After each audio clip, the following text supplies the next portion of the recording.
Hello there, it's the 20th of July 2016 and it's Dan here from Essex, United Kingdom. So this is a non-gardening related video today, so if you don't want to hear about what I'm going to be discussing, you saw what the title was, you clicked on it, but now is your chance to click away. So basically, I want to talk a little bit about sort of drugs in sport and that sort of thing. Now, I used to do a little bit of weight training, certainly didn't achieve anywhere near greatness. I had a bench press of about 100 kilos.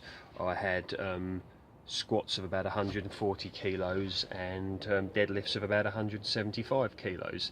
These certainly are not amazing lifts by any standard, although I was happy with them. I mean, I'd never really sort of had the lifestyle where I could devote 100% effort to what was my goal at the time. I was working full-time when I achieved this. I certainly didn't use any drugs of any sort, no steroids, nothing like that. I did eat lots of good food, and of course I was a lot heavier then than I am now.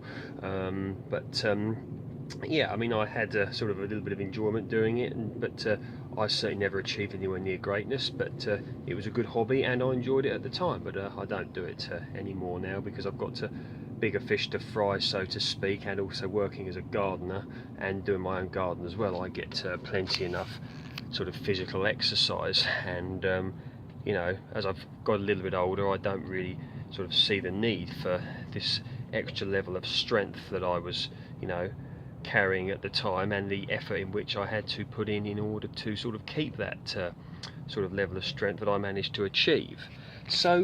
But what I do like to do from time to time is I like to sort of dip into the training world and just see what's what's going on there. And I won't say the name because I don't think it's fair, but I was looking in I think it's the Mixed Martial Arts or UFC, Ultimate Fighting Championship or something like that, and I noticed that there's a chap who has got an incredibly huge muscular physique, and he has been popped for drugs.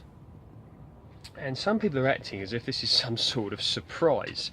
I mean, it's clearly obvious. Yes, the bloke probably is genetically superior. He probably has, the physical structure to create certainly larger than average, muscles naturally. I would never dispute that for a minute. He's probably got thick joints, long muscle bellies, the necessary sort of constitution in order to create large muscles. But it's certainly very clear that he has been using drugs for many years in order to achieve this physique, because there is no way that this physique could be achieved naturally. I am sorry, the human body simply cannot do that, even on the sort of most genetically superior specimens. Now, I know that might be a bitter pill for some people to swallow, and when I was about 15 years old I probably wouldn't have wanted to accept that either, but unfortunately it is the case. So there are people, yes, that have great genetics and can build far better than physiques, the average physiques out there. You get people with, as I said, the big joints, the long muscle bellies, the good metabolism, the resilience. And yes, their genetics for muscle building are superior, and they can get naturally a lot further than the average person can, or the less than average person can. And this is indeed true.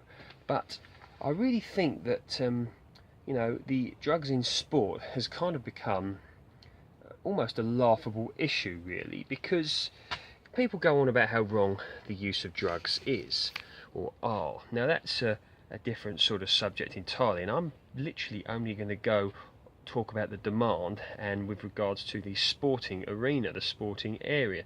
Now, of course, the general public want to see bigger, faster and stronger. I just used the title of a very good documentary film there, if you want to check that one out, Bigger, Faster, Stronger. But the general public want to see that, and the sponsorship as well, and that sort of thing. At the end of the day, if you watch a sort of wrestling match, whether it's sort of like entertainment like WWE, or if it's Ultimate Fighting, people do like to see big buff dudes going at it with a good fight. There certainly is a degree of eye-catching about that, and people think, oh well, impressive physical specimens and that sort of stuff, and people want to see that. So of course, what are the people that produce these sorts of things, the promoters, whatever, what are they going to do? They are going to choose people, or people that are, in order to get to that level, will be required in many cases, to use the necessary sort of drugs in order to get there. And at the end of the day, if anyone turned around and says, yes mate, you've got the potential to become a world-class cyclist, and this can be your job, you can make lots of money through sponsorship, the only problem is, mate, is you've got to use these substances to get there.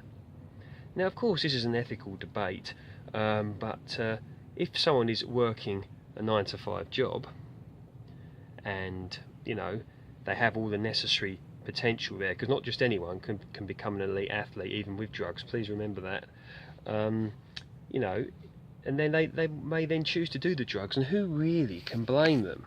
Because at the end of the day, you know, this could be offer a better sort of way of life for one's family and for oneself, and the same would go for people in movies and things like that. Okay mate, yeah, you look the part that we want, only problem is you've got to be 20 pounds heavier muscular wise and a lot leaner.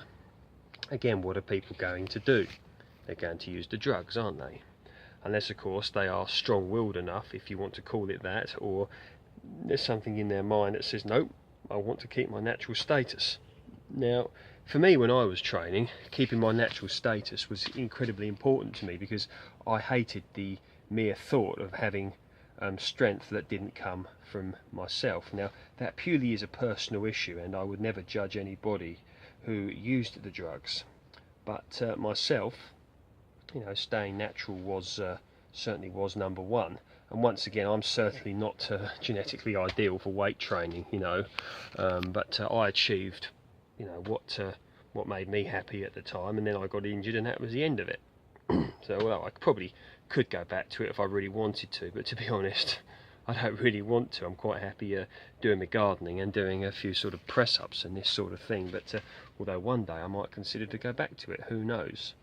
But I honestly think that you know, these people, you know, acting surprised when these athletes get found, you know, using drugs, I honestly cannot believe it, because do people have any idea how hard it is to compete as an elite level athlete?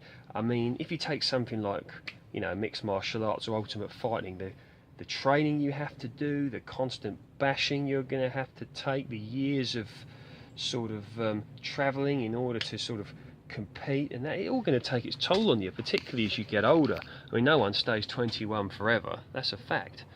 And to me, it's just, you know, people maybe are a bit harsh on these athletes, and it's sort of like hidden, because people think, oh well, you know, the Olympics are drug tested and all this sort of stuff, but yet what they'll do is they'll then take a batch of bloods from 5 years ago, test them now, and they've got banned substances in them because at the time there wasn't a test to detect them. So people are always going to be sort of one step ahead of the game, or at least trying to be, because they have to do them in order to compete, to stay at the top level, which the sponsorship and the public demand.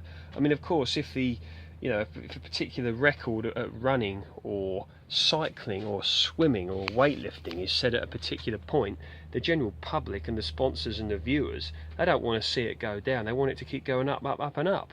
Of course they do. And to me, it's putting athletes under pressure, and of course it is leading them to dangerous lifestyle choices and things like this. Of course they are choosing to do this, they don't have to do it, but you know, I honestly think that maybe if there was a different sort of approach taken with regards to sort of honesty and allowing athletes, I know this is a big sort of subject, allowing the athletes to use what they want, but under strict medical control, as long as it was 100% honest, it would sort of take the guesswork out of this, and people would know what they were really dealing with. You can see it's getting dark now. I just wanted to sort of have my say on this subject. I don't know what you guys out there think. You know, I just don't think it's necessarily fair to the athletes. Even, I mean, Lance Armstrong, who has admitted using PEDs, he's the cyclist, you know, he admitted it, but was he the only one using them? Highly, highly unlikely.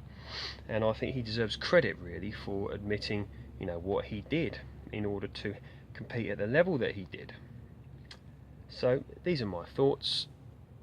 Speak soon.